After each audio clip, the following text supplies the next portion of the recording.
오늘은 성탄절입니다. 특별히 성탄절에 저희가 주고받는 인사말 메리 크리스마스라는 뜻은, 메리는 즐겁게 행복하게, 크리스 우리가 잘 아는 예수 그리스도입니다. 마스는 경배하자 찬양하자입니다. 그래서 메리 크리스마스라는 뜻은 즐겁게 예수 그리스도를 경배하자, 예배하자, 이런 인사말이거든요.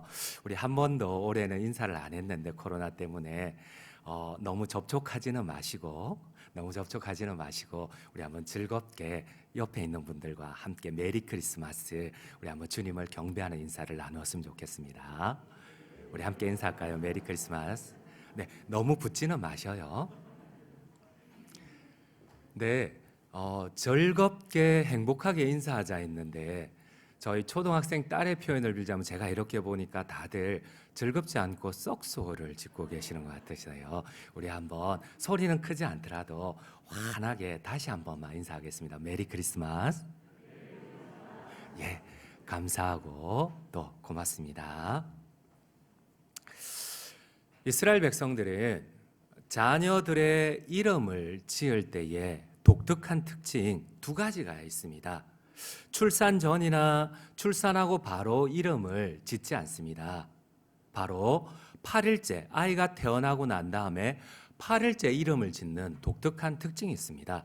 온 가족들과 친족들이 모여서 8일이 되는 날 할례를 행하고 아이의 이름을 짓는 것이 이스라엘의 첫 번째 특징입니다. 또 이름을 지을 때 두 번째 특징이 있거든요. 자기 아버지 혹은 할아버지, 친족 가운데 뛰어난 사람의 이름을 그대로 가지고 와서 이름을 짓는 두 번째 특징이 있습니다. 그래서 가족 안에 동명이인이 많습니다. 오늘 보니까 세례 요한도 마찬가지입니다. 태어나고 8일째 되는 날 친족들이 다 모여서 할례를 행하고 아이의 이름을 짓는데, 아버지의 이름 사가랴를 그대로 가지고 와서 아이의 이름을 짓습니다. 우리 한번 성경 말씀 59절 말씀을 함께 읽도록 하겠습니다. 8일이 되매 아이를 할례하러 와서 그 아버지의 이름을 따라 사가랴라 하고자 하더니, 이름을 짓는데 가족들과 부모들과 약간의 소동이, 충돌이 일어났습니다. 친족들이 유대의 전통에 따라 아버지의 이름 사가랴로 짓고자 했더니 엄마인 엘리사벳이 결단코 안 된다고 합니다. 요한이라고 지어야 된다고 합니다. 성경은 이들의 갈등이 작지 않았음을 보여줍니다. 친족들은 유대의 전통을 따라 아버지 사가랴로 짓자고 하는데 친모인 엄마는 절대 안 된다는 겁니다. 그렇게 지을 수 없고 요한으로 짓자는 겁니다. 소동이 일어났습니다. 우리 한번 성경 말씀 61절을 함께 읽도록 하겠습니다. 그들이 이르되 내 친족 중에 이 이름으로 이름한 이가 없다 하고, 야, 우리 친족 가운데 이름으로 이름한 사람이 아무도 없다. 어디에 요한이 있느냐? 당토 않는 소리 하지 말라는 거예요. 그리고 가족들이 상당히 경계하고 놀라게 됩니다. 63절도 함께 읽겠습니다. 그가 서판을 달라 하여 그 이름을 요한이라 쓰매 다 놀랍게 여기더라. 아마 친족들은 부모가 너무 엉뚱한 이름을 가지고 왔으니까 미친 건 아니야? 어처구니 없네? 이렇게 당황하였어요. 소란이 일어났어요. 그러나 다행스럽게도 하나님께서 적절하게 개입을 하십니다. 하나님이 개입하지 않았으면 어쩌면 이 소동은 멈추지 않았을 거예요. 하나님께서 그 아버지 사가랴마저도 벙어리 상태에서 요한이라고 이름을 쓰자마자 하나님이 그 입을 열게 하시고 이 벙어리를 멈추게 하시고 하나님을 찬송하게 하셨어요. 이 모습을 본 친족들이 그제서야 이 요한이라는 이름을 수용하게 됩니다. 우리 한번 63절 64절 말씀을 함께 읽겠습니다. 그가 서판을 달라 하여 그 이름을 요한이라 쓰매 다 놀랍게 여기더라. 이에 그 입이 곧 열리고 혀가 풀리며 말을 하여 하나님을 찬송하니, 그제서야 친족들은 사가랴 대신, 유대 전통을 떠나서 사가랴 대신 요한이라는 이름을 받아들이게 됩니다. 사랑하는 성도님 여러분, 사가랴면 어떻고 요한이라면 어떻습니까? 뭐 사가랴로 지을 수도 있죠. 요한이라고 지을 수도 있죠. 그런데 왜 이 부모는 친족들과 충돌하면서까지 꼭 요한이라는 이름을 지어야만 했을까요? 여러분, 사가랴는 어떻습니까? 요한이라면 어떻습니까? 그 마음이 중요하지 꼭 그렇게 이름을 지어야만 합니까? 왜 꼭 요한이라는 이름을 고집해야만 할까요? 그렇습니다. 성경은 요한과 사가랴의 이름에는 엄청난 차이가 있다고 합니다. 요한은 하나님께서 주신 이름이요, 부모가 믿음으로 하나님께 화답하고 결단한 이름이라고 합니다. 우리 한번 성경 말씀, 오늘 본문이 속한 1장 13절 말씀을 함께 읽도록 하겠습니다. 1장 13절입니다. 천사가 그에게 이르되 사가랴여 무서워하지 말라. 너의 간구함이 들린지라. 내 아내 엘리사벳이 내게 아들을 낳아 주리니 그 이름을 요한이라 하라. 여러분, 요한은 하나님이 직접 주신 이름입니다. 근데 사가랴라는 아버지의 이름은 친족들, 다시 말해 간섭에 의해 합의된 인간의 방식을 따른 세상의 이름이었습니다. 근데 하나님께서는 이 이름을 용납지 않으세요. 그러므로 이 갈등은 단지 아이의 이름을 짓는 것이 아닙니다. 아이의 이름만을 짓는 것이 결단코 아닙니다. 바로 요한이라고 이름 짓는 것은 하나님을 향한 믿음과 신앙의 결단입니다. 내가 세상의 이치에 맞지 않더라도, 모든 친족들이 반대할지라도, 그럼에도 불구하고 내가 하나님의 말씀에 순종하겠다는 신앙의 결단이 요한이라는 이름으로 나타나는 겁니다. 여러분들 아멘이십니까? 아멘입니다. 그렇습니다. 사가랴라는 이름 대신 요한이라는 이름을 따르는 것은 내가 이제까지 익숙한 나의 결정이나 나의 생각이나 나의 가치관이나 친족들의 의견을 따르지 않고, 내가 싫어도 이치에 맞지 않아도 합리적이 아닐지라도 하나님의 뜻에 순종하겠다는 신앙의 결단과 의지입니다. 여러분, 엘리사벳만 그런 것은 아닙니다. 여러분, 엘리사벳은 하나님의 길을 이해하지 못하는 친족들에게, 여러분, 친족들이 오를 수 있습니다. 그들은 다수였고 이스라엘의 관습을 따랐고 합리적이었고 이치에 맞았습니다. 전통적이었습니다. 그러나 부모가 하나님께 받은 것은, 신앙의 결단은 그것이 아니었습니다. 특별히 엘리사벳은 소동을 일으키는 친족들 앞에서 아니라 요한이라 할 것이라는 고백에서, 아니라로 번역된 헬라어는 우키인데 이 본문 원어를 보면은 또 다른 게 있습니다. 우리나라는 이 번역된 개역 개정은 아니라 요한이라 할 것이라 되어 있는데, 이 헬라어 원문에 보면은 아니라는 우키 외에 그럼에도 불구하고라는 헬라어 알라가 같이 붙어 있습니다. 두 개가 아니라, 그럼에도 불구하고 또 아니라, 이중으로 강조하고 있다는 겁니다. 이런 의미입니다. 비록 인간의 간섭을 따라 아버지의 이름 사가랴라고 짓는 것이 맞을지도 모르나, 맞을 수 있다. 그러나 그럼에도 불구하고 이치에 맞지 않아도, 관습에 맞지 않아도, 합리적이 아닐지라도 하나님 앞에 순종하겠다. 이것이 오늘 엘리사벳의 고백이라는 겁니다. 여러분, 우리 한번 60절 말씀을 다시 한번 읽도록 하겠습니다. 60절입니다. 그 어머니가 대답하여 이르되 아니라 요한이라 할 것이라며. 여러분, 그렇습니다. 이것이 이치에 맞지 않지만, 모든 친족들이 소동을 일으켰지만 그럼에도 불구하고 주님을 향한 이 두 부부의 신앙의 결단이었습니다. 여러분, 오늘 엘리사벳만 그렇습니까? 사가랴만 그렇습니까? 오늘 예수님을 탄생시킨, 예수님을 출산한 마리아는 그렇지 않습니까? 죽음의 위협 가운데서도 이 12살, 13살의 소녀가 내가 죽을지언정 내가 주님의 길을 따르겠다는 결단을 하나님 앞에 고백하고 있다는 겁니다. 비록 죽임을 당하게 될지언정 그럼에도 불구하고 순종할 것이라는 13살짜리 소녀가 하나님 앞에 목숨을 걸고 결단하고 있다는 겁니다. 우리 한번 성경 말씀 38절을 함께 읽도록 하겠습니다. 38절입니다. 마리아가 이르되 주의 여종이 오니 말씀대로 내게 이루어지이다 하매 천사가 떠나가니라. 여러분, 우리는 성경 구절 이렇게 하나를 보죠. 그러나 그 이면에 감추어진 것은 목숨을 건 신앙 결단이라는 것을 알 수가 있습니다. 여러분, 천사가 마리아를 찾아와 하나님의 뜻을 전합니다. 보라, 이제 내가 잉태하여 아들을 낳을 것이니 그 이름을 예수라 하라.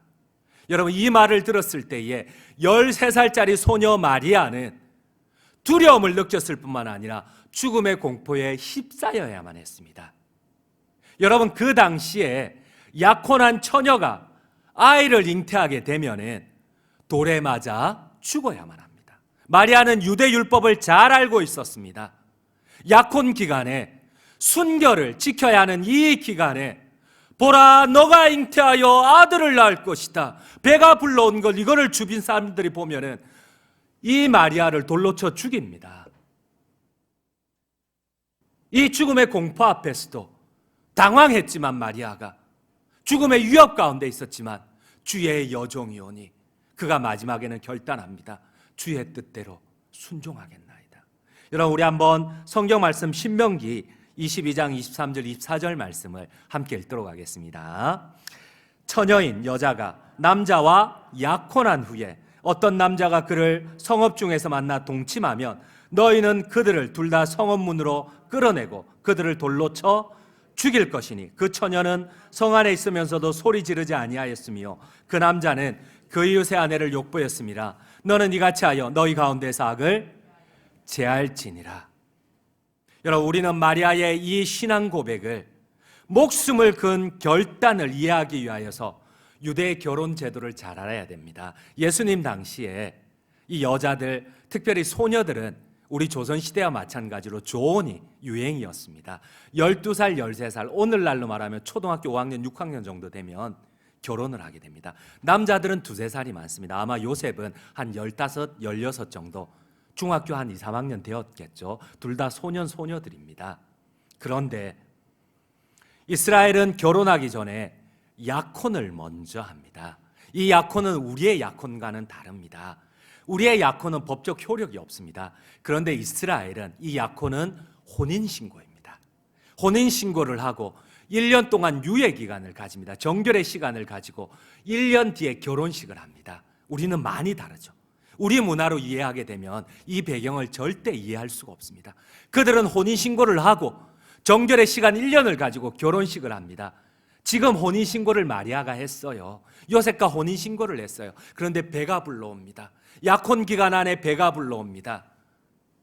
성경은 약혼만 했는데 이들을 남편과 아내로 표현을 합니다. 우리 한번 마태복음 1장 19절 20절 말씀을 함께 읽도록 하겠습니다. PPT를 보시겠습니다. 그의 남편 요셉은 의로운 사람이라 그를 드러내지 아니하고 가만히 끊고자 하여 이를 생각할 때에 주의 사자가 현몽하여 이르되 다윗의 자손 요셉아 내 아내 마리아 데려오기를 무서워하지 말라. 그에게 잉태된 자는 성령으로 된 것이라. 여러분, 지금 약혼 기간 안에서 둘이 서로 살도 마주치지 않습니다. 정결의 시간을 가지고 있습니다. 서로 다른 동네에 살고 있습니다. 그런데 부부라고 하고 있고 약혼만 했는데 아내라고 하고 있고 남편이라고 하고 있습니다. 유대의 결혼 제도는 우리와 전혀 다릅니다. 그런데 이 기간에 약혼한 아내가 남편하고 살도 한번 안 마주쳤는데 잉태를 합니다. 여러분, 어떤 일이 일어나겠습니까? 마리아는 잘 알고 있었습니다. 그럼에도 불구하고 여자는 부정한 짓을 했음이 잉태가 되면은 분명합니다. 그때는 파혼이 되고 남편이 원한다면 모든 사람이 보는 앞에서 성문 앞에 끌려가서 이 여자는 돌에 맞아 죽어야만 합니다. 근데 이 13살 소녀가 초등학교 6학년 정도 되는 소녀가 죽음의 공포 가운데 한동안은 주저했지만 그녀가 마지막으로 고백합니다. 주의 여종이 오니 내가 오해를 받아 죽을지언정 주의 뜻대로 이루어지기를 원하나이다.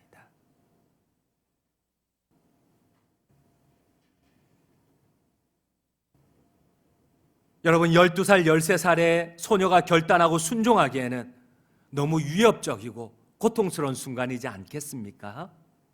그럼에도 불구하고 마리아는 하나님의 길을 따르겠다고 결단합니다. 여러분, 오늘 엘리사벳 역시도 합리적이고 관습적이고 세상의 방식이 있지만 그럼에도 불구하고 하나님의 길을 따르고자 합니다. 여러분, 오늘은 성탄절입니다. 제가 한번 여쭈어 봅니다. 여러분, 성탄절은 무엇입니까? 성탄절의 참된 의미는 무엇입니까? 오늘 성탄을 맞이한, 그 성탄을 맞이하여 예수 그리스도의 길을 예비한 세례 요한을 출산한 이 엘리사벳과 사가랴를 통하여서 주시는 성탄절의 참된 의미가 무엇입니까? 예수 그리스도를 출산한, 잉태한 마리아를 통하여서 주시는 성탄절의 참된 의미가 무엇입니까? 물론 성탄절은 예수 그리스도의 탄생을 기뻐하는 날입니다. 그러나 그 이면에 숨겨진 참된 의미는 무엇입니까? 여러분, 우리는 그리스도인으로 세상을 살아갑니다. 여러분, 우리는 삶 가운데 얼마나 주님을 향한 신앙의 결단과 믿음을 나타내고 있습니까? 때로는 위협 앞에서도 얼마나 내가 그리스도인임을 드러내고 있습니까? 오늘 성탄절 앞에서 우리에게 주시는 참된 의미는 무엇입니까? 사랑하는 성도님 여러분, 성탄절은 십자가에 죽으신, 이 땅에 오셔서 나를 위하여 십자가에 죽으신, 그리고 나에게 영생의 선물을 주신 예수 그리스도를 유일한 나의 왕으로 모시고 죽음의 위협 가운데에서도 내가 오직 주님만을 따르겠다는 신앙 고백이 성탄절의 의미입니다. 아멘이십니까? 여러분, 엘리사벳만 그러했습니까? 사가랴만 그러했습니까? 마리아만 그러했습니까? 예수님은 그렇지 않으셨습니까? 성탄절에 오신 예수님께서 마지막 십자가를 질 때에 밤새 잠을 이루지 못합니다. 죽음의 위협 가운데 모세혈관이 터져서 열심히 기도할 때 땀방울이 배어 나오는데 피가 섞여서 떨어집니다. 마지막 한 방울까지 다 온몸을 쥐어짜내면서 그분께서 주님 앞에 간절히 구하였던 것이 있습니다. 할 수만 있다면 이 잔을 내게서 물리쳐 달라고. 그러나 그럼에도 불구하고 아버지의 뜻이라면 나로 순종하게 해달라고. 여러분, 예수님은 공생의 기간 동안 매일 새벽 미명에 일어나 겟세마네에서 기도하셨습니다. 근데 마지막 날은 다릅니다. 유월절 만찬이 끝나자마자 저녁에 겟세마네를 지나서 밤새 기도원 골짜기를 지나 겟세마네에 올라서 밤새 기도하십니다. 성경은 이렇게 얘기를 합니다. 밤새 모든 몸에 있는 땀을 다 짜내어서 기도하셨다고 합니다. 어떻게든 순종하게 해달라고, 어떻게든 이 십자가를 지고 하나님의 뜻에 순종하게 해달라고. 나는 싫지만은, 나는 원하지 않지만은 그럼에도 불구하고 아버지의 뜻에 순종하기를 원합니다. 여러분, 예수님의 겟세마네 기도는 일상적인 기도가 아닙니다. 겟세마네라는 뜻은 올리브 기름을 짜는 틀이라는 의미입니다. 처절하게 마지막 100%한 방울까지. 여러분, 우리 한번 PPT를 한번 보시도록 하시겠습니다. 겟세마네 기도는 자신을 100% 하나님께 순종하고자 드리는 결단의 기도입니다. 올리브는 마지막 한 방울까지 짜고 찢기까지 연료로 떼는, 버릴 것이 없습니다. 근데 마지막 한 방울까지 짜내게 됩니다. 왜 주님께서 올리브 기름을 100% 짜내는 그 겟세마네로 가서 마지막 결단의 기도를 드렸을까요? 마지막 순종의 기도를 드렸을까요? 사랑하는 성도님 여러분, 오늘은 성탄절입니다. 이 땅에 오신 우리 주님 예수 그리스도를 찬양하는 성탄절입니다. 성탄절의 참된 의미가 무엇입니까? 여러분, 우리는 얼마나 주님 앞에 신앙을 결단하고 계십니까? 얼마나 주님 앞에 우리의 신앙을 고백하고 계십니까? 제가 지난 11월 말에 있었던 세례 학습 때, 학습 세례식 때 토요일에 부득이하게 문답을 빠진 사람들 중에 어떤 사람들은 주일날 급히 문답을 하고 세례를 드렸어요. 학습을 드렸어요. 그런데 어떤 사람은 타당한 정당한 사유가 있었지만 세례의 자격이 없다고 제가 판단하고 문답의 기회를 주지 않았습니다. 그 기준은 이렇습니다. 어떤 친구는 코로나 격리 기간으로 부득이하게 나올 수가 없었지만 또 어떤 친구는 부득이할 수도 있습니다. 은사 교수님께서 중병에 걸리셔서 그거를 이렇게 먼 거리를 찾아간다고 빠졌습니다. 어떻게 본다면 타당한 이유지만 그러나 거기에는 중요한 기준이 있습니다. 죽음의 위협이 오더라도 내가 간섭적이고 합리적이고 세상 방식 대신 내가 그리스도인으로 하나님의 길을 따르겠다는 그 기준이 없었을 때에 제가 생각하고는 아직까지는 세례를 받을 자격이 없다고 판단하고 다음에 그런 결단을 할 수 있을 때 세례를 받으라고 권면했습니다. 물론 그 친구는 정말 착하고 인격적으로 성숙한 친구입니다. 대단히 헌신하는 친구이지만 그러나 오늘 주님의 말씀 앞에서는 세례의 자격이 없습니다.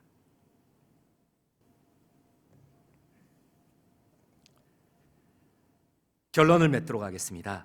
사랑하는 성도님 여러분, 오늘 우리 예수님이 성탄이 우리 그리스도인들에게 주는 의미가 무엇인가요? 만약 세상의 상식과 관습대로 살았다면 여러분, 노인 엘리사벳이 이미 출산의 능력을 상실한 나이 많은 엘리사벳이 세례 요한을 잉태하여 출산할 수 있었을까요? 만약 세상의 관습대로 살았다면 동정녀가 감히 어찌하여 사내 아이를 출산할 수 있었을까요? 우리는 세상의 방식대로 관습대로 사는 사람들이 아닙니다. 우리는 그리스도인들입니다. 하나님의 뜻대로 하나님의 방식대로 이 땅 위에 살지만 하나님이 원하는 방법대로 결단하는 그리스도인들입니다. 그러므로 성탄절을 맞아 세상의 가치관, 세상의 상식을 따라 사는 세상 사람이 아니라 하나님의 계시를 따라 사는, 하나님께 순종을 결단하여 하나님의 능력의 통로, 마리아처럼 엘리사벳처럼 하나님의 전능의 통로로 쓰임받는 모든 성도님들 되시기를 간절히 주님의 이름으로 축원드립니다. 아멘.